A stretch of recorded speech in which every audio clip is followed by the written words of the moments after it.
Bonjour à tous, je suis très heureux aujourd'hui de vous retrouver pour une nouvelle recette.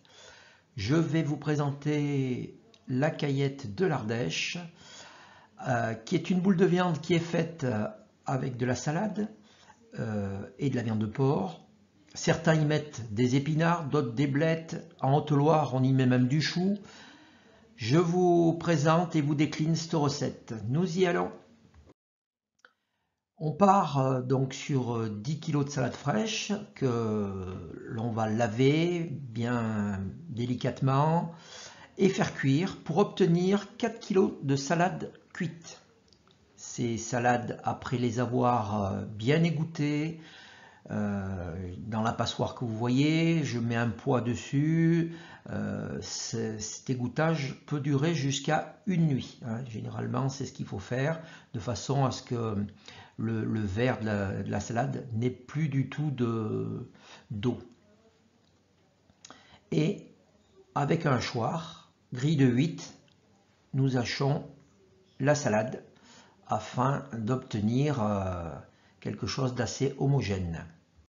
La viande de porc, je suis parti sur un jambon, de la gorge et de la poitrine. Le jambon que j'ai désossé, dénervé, décoiné, et j'y ai prélevé 3,5 kg. Le restant, je l'ai utilisé pour faire des saucisses à cuire. Il faut savoir que pour faire des caillettes, c'est un peu du luxe de faire des caillettes avec du jambon, mais si on met de la bonne matière première, effectivement, on retrouve un produit fini excellent.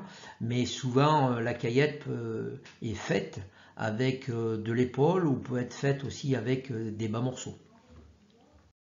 1,5 kg de gorge de porc qui vont apporter le gras. Par contre, qui contiennent beaucoup de glandes et qu'il ne faut pas hésiter à bien enlever. La poitrine de porc qui contient aussi du gras et qui va apporter du goût. Donc simplement 1 kg de poitrine de porc qu'il faudra bien penser à décoiner. Après avoir au préalable coupé mes morceaux en cubes, je mélange mes morceaux de viande de façon à pouvoir alterner au hachage les maigres et les gras. Et avec une grille de 8, j'attaque le hachage. Ensuite, je prépare mes ingrédients. Le sel de Guérande, 16 g par kilo, soit 160 g. Le poivre moulu, 1,5 g par kilo, soit 15 g. 2 têtes d'ail que je presse et pour pouvoir incorporer ça à la mêlée. Je sais que certains ne mettent pas d'ail, mais dans ma recette, ça reste indispensable.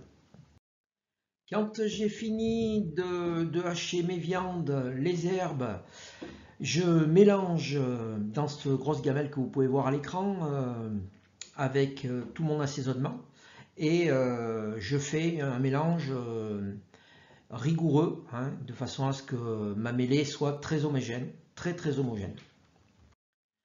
Pendant ce temps, la coiffe, je la fais tremper dans de l'eau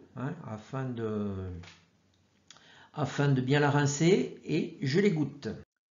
Et je commence à faire mes boules de caillettes avec ma mêlée. Chaque boule sont homogènes. Les boules font 200 g environ. J'enroule ensuite la caillette avec la crépine. Chaque caillette est enroulée dans la coiffe. Enfin, je mets à chauffer au préalable mon four à 200 degrés et j'enfourne four chaud, soit environ 45 minutes, voire un petit peu plus. Ce qui est important, c'est que la cuisson soit au minimum à 72 degrés, qui est la température pour le porc, et que celle-ci ait un aspect assez grillé, ce qui rendra la caillette beaucoup plus goûteuse.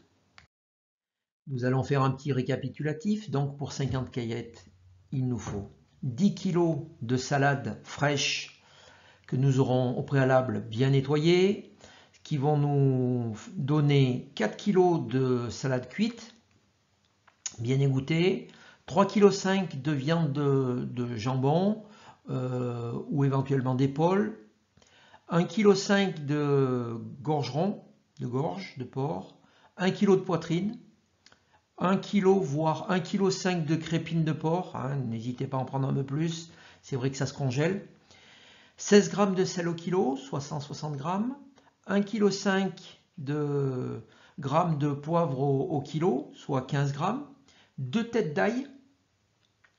Enfin, quand nous avons moulé nos caillettes et recouvert de crépines, une cuisson 200 degrés, un four très chaud, 45-50 minutes, cuisson à cœur de 72 degrés Celsius à cœur.